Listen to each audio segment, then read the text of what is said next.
Morning, Bumubing. Nice to hear you again. Good morning man sa tanan nga nagapamati sa Bumbu Radyo Coronadal. Opo, likewise, sir. Salamat man sa imong tion sa mga aga dari sa Bambo Radyo. Unahon naton, sir, no? Ining accomplishment no sa inyo sining hubon, particularly ang pagka-neutralize sining ginakabig karon no nga delikado iya nga persona because bomb expert gali ni. Ano ang mga detalye kag paano ini natabo nga na-neutralize ini siya, sir? Mako sa kadugayon naton nga sige pangita na natumbukin naton ang iyang lokasyon kagahapon. Sa mga nagligad ng mga adlaw, kung nasundan naton, sunod-sunod yung mga surrender ng mga Dawla Islamiyah Hasan Group, mga firearms na present, mga loose firearms. So with the revelations na mga surrendery, pati yung information sa mga civilian sa mga community, na-trace naton na ining remnants itong nabilin nga leader kag membro ng Dawla Islamiyah diri lang galibot-libot sa municipalities ng Dato Unsay, Dato Hofer, kag Sharif Agwak. So natsimpuhan gid naton kagahapon sang hapon ang leader nila si Ustad Muhammad Usman Sulaiman sa barangay Satan sang Sharif Agwak. So surprise nga na-surprise din siya na hindi niya bala napalibutan na siya sang mga trupa. So nagkaroon ng konting firefight kasi siyempre kung pwede sana mag-surrender, pero hindi siya mag-surrender, may dala siyang armas man. So dahil nagbato, nagkaroon ng konting firefight bago siya nakuha. So at last, ang ginatawag naton leader, emir sang Dawla Islamiyah, nakuha na naton. So gina-expect naton nga ang mga membro niya basi mag-surrender naman lang sa mga sunod nga mga adlaw. Pero sa nagluntad nga firefight, mga pila ang mga upod sining napatay nga leader sang dawla sa nga nakig-enkwentro sa mga soldado? Daw nagapahuay ini siya sa balay sang iyang mga parinte. Nag-scatter na ni sila eh. Kay remnants gamay na lang ni sila. So nagapanago sila sa ilang mga pamilya, yung close nila nga family sa galikaw nga ma-identify ila location. So nagabulag-bulag na sila. Sa kamuto nga time kagahapon, daw siya lang isa, basi ang mga upod niya ara lamang sa palibot. Pero sa balay nga kung diin ara sa dito, siya lang ara dito. No, I see. Kaya pa po pala na corner ini siya. Oo. Magluwas, sir, sa armas niya. May mga recoveries po tayo ng mga IEDs within sa custody po sang napatay? Based sa report nga nabasa ko halin sa 6th First Brigade, ang na-recover ang long firearms lang nga dala niya. Okay. Pero yung mga with regard sa mga IED, dahil siya din naman yung bomb expert, siya yung nagatudlo sa paghimo sa mga bomba, wala sa report nga may mga explosives nga nakuha dito sa vicinity sang natabuan kahapon. I see. So, ano ang epekto sini, sir, sa kabatayon ni Ustad Muhammad Usman Sulaiman? Dako ini nga epekto sa grupo nila na Hasan Group. Remnants na malang ng bilin. So tungod doon na siya sa mahambal nga leader, ining mga membro, dahil wala na leader, magkanya-kanya na sila. So most probably sa efforts naton, sa pakikigstorya sa ila pamilya, sa bulig sa mga religious leaders sa area, basi ma-convince naman ng mga nabilin nga membro nga mag-surrender na lang din. Okay. Hopefully po, and commendable yung effort po ninyo, with the LGU sa yung sinabi mo kanina, sunod-sunod na surrenderies. Ano ang nakita naton? Magsiling kita nga remnants, gamay na lang. But is there any group pa po na ginasundan naton na may posibilidad na maghimo sang kinagamo or mag-retaliate para makabalos in behalf karon kay Sulaiman nga napatay, sir? Kung ang istorya naton daw la Islamia, daw wala na sila sang puwersa. Kay Okay. duha man ni ka grupo daw la Islamia kag BIFF. Oo. So ang daw la Islamia mambal naton daw piang na siya. Mm. Ang BIFF may ara paginman grupo nga mambal naton nga kailangan pa naton inutilize. Pero when it comes to the la Islamia, gina-expect naton na base bago matapos ang 2025, base maubos na ni sila. Oo. Okay, hopefully para hindi na magkatugas ang kakulba man sa mga pumuluyo, sir. Pero siya isa ka bomb expert, no? Daw wala nagakadula, no? Kay may ara, di ba sila ginatawag ni sir nga ginagasunod sa ilang agi, may ginatudloan siya. So may mga possible kita karon target kag na-identify nga posible mga ginbilinan niya sang iya ihibalo sa paghimo sang bomba po.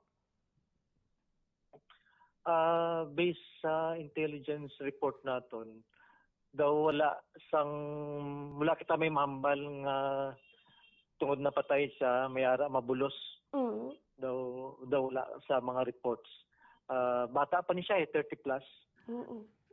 So daw wala siya siyang miyembro siguro nga mahambal naton pareho ka expert sa iya nga may capability maging emir or maging leader.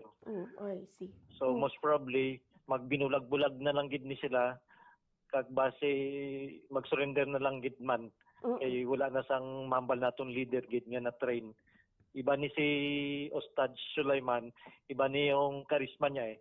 So daw wala sang may magsunod sa iya nga na train mahambal naton para pamunuan ang DI. Wala kita sir sang may na monitor nga any foreign siling naton foreigners or foreign national nga naga-build sang aning mga dugang nga mga local terrorist nga nagatudlo o nagasuporta pa? Daw wala na kinsamay na monitor nga foreign support or presence ng foreign personalities diri sa area. As well as yung nambal nila nga mga ginpadala sa gawas para i-train, wala man kita sa may na monitor. I see. How about sir ang strength ng BIFF kay madumduman ko no daw taga mag-abot ang bare months no may mga tendency nga nagahimo gid ni sang kalakasan ang BIFF nagapang atake sang simbahan sa mga checkpoints or in any areas no areas of convergence na sa mga tao especially sa celebrations ng Christmas kag New Year may mga na monitor po tayo ngayon sir. Kung sa parte naman sang BIFF may ara pa sila leader si Bongos, inang Bongos faction na tawag naton. Okay. So amo ning kung ang DI ma-clear na naton, so ang nabili na lang kailangan pa naton inutilize ining BIFF Bongos faction. So the same area sa Maguinao del Sur lalo na sa ginatawag na SPMS box, diyan naman sila galibot-libot. So amo na lang ning grupo nga habulo naton for this year kung makaya kasi diwa ni ka grupo DI tsaka BIFF eh. So yung DI we are positive na matapos na pero itong BIFF hopefully bago matapos ang December makuha din naton ang leader din nila. So we'll see kung ano ang pwede matabo sa sunod nga mga adlaw when it comes to BIFF. I see. How about sa i-add ko na rin po the presence and strength ng natitirang mga grupo po ng New People's Army. Kumusta po? Pag abot naman sa New People's Army, diri ni sa area sang boundary Sultan Kudarat kag sa South Cotabato naton. Particularly sa hinterlands sang Tebuli kag Lake Cebu, crossing doon sa Sarangani Province area ng Palimbang, Libak. So sila banda ang sa No People's Army. So daw wala kita sang latest report sa area. Pero ang area Abinada under sa 603rd Brigade naman na nakabase sa Palimbang. So I think continuous lang din naman yung efforts nila when it comes to CPP-NPA sa boundary nila ng Sultan Kudarat and South Cotabato. Oo. Kaya di ba po, basta December, no, approaching ang anniversary nila, no, ma-recall ko sa akon nga kadugayon man, no, as katapos sa media madumduman ko may mga previous nga insidente sang mga ginahimo sila nga atrocities once nga approaching man ang ila sini nga celebration sang anibersaryo, di ba po, sir? So, ang ilang Mm. anniversary is December 26. Mm. So, kung dahil gamay lang man sila nga grupo, base wala man sila capability nga maglunsar sa mga atrocities. Mm. Okay. Siguro ang focus nila kung may harap pagin man is propaganda, recruitment Oo. para magpadamo. Pero this time, gamay naman ang nabilin dira. Mambal naton isa ka platoon, more or less 20. So, base hindi pa man panahon para mag-opensiba sila. Kaya samtang gamay pa lang, hindi makapag-recruit, nag-effort ang atong 603rd Brigade nga base pwede mapasurrender lang naton sila, Mm. peaceful surrender para yung area makafocus na sa mga developmental activities. Wala na kitsang ginaisip nga sablag pa sa aton gusto nga mga investments sa taas kung may haraman, no? Mm. Kung may mga investors nga gusto magsulod, maka-provide livelihood sa mga tao. So wala na sang kadlukan kung wala na dahil sa amo nga grupo, presensya sa amo nga grupo dila sa taas. Oo, correct, good sir. Anyway, no? So, sini nga celebration sang Christmas and New Year, ano ang mga mandato po at tinututukan ng AFP? I know, pareho tayo, sir. Walang Christmas break, walang New Year break. No? Mas lalo na kayo, no? Mga kasapi Ah, ng kasundaluhan. Ano yung tututukan natin ngayon, sir? may duha kami ka schedule bombobing. Okay. Christmas break tsaka New Year's break. So dalawang hati kami. Okay. Mhm. Actually nag-Christmas party na kami kagabi. Ay, tuod ka. Oo. Nauna kami, sir. Binimbitar mo namon ang mga amigo namon sa Prescore nga lapit lang. Oo. Pud mo namon kagabi ning diri sa Cotabato. Mm. Oo, kaya ang amon break mag-start sa December 12, yung Okay. Christmas break until December 27. Yung New Year's break mag-start December 28 hasta January 12 naman. Mm. Pero ay di mo silingon nga may Christmas break at New Year's break, walang magbabanday na sundalo. Oo. Kasi mapulim ako doon sa Marbil. Ay, Kay ang do may mga ara sige, nga sir, alumni base homecoming da sa makabisita ka kiyen di mo. sa amon, no? Sa station po. Mhm. Oo, basi pwede ko nakabisita man sa doon na sa unan sang bus terminal. Opo, diri na ang station sa Oo, Bombo. kay daw nakalabay ko dira pagkadto ko Jensen, dira ako Mm. nag-agi, nakita ko ibumbu ko na dan. Wala lang kahapit pa. Oo, sige, sir. Maka-welcome ka gidi anytime no nga magpadulong ka. Sige, for now, ay ginaisip naton inadlaw na lang man kag mag-end ang 2025.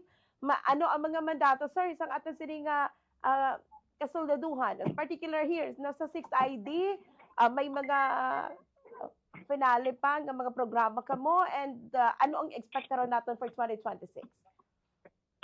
Actually, yun lang naman, bawat unit may kanya-kanya schedule ng Christmas party. Okay. Then, after that, hatian na tayo. Mm. Dalawang hati, iba may tatlong hati. Importante, may mabilin gihapon sa mga kampo nato. No, walang iba, Mm. naka-enjoy sa ila Christmas break or New Year's break. Okay. And of course, no, your message po sa lahat ng mga nakikinig at nanonood, not only here in South Cotabato, but sa mga nanonood ng mga OFWs din natin, ang gusto nyo ipaabot po in behalf sa 6th ID Philippine Army. Go ahead po, sir.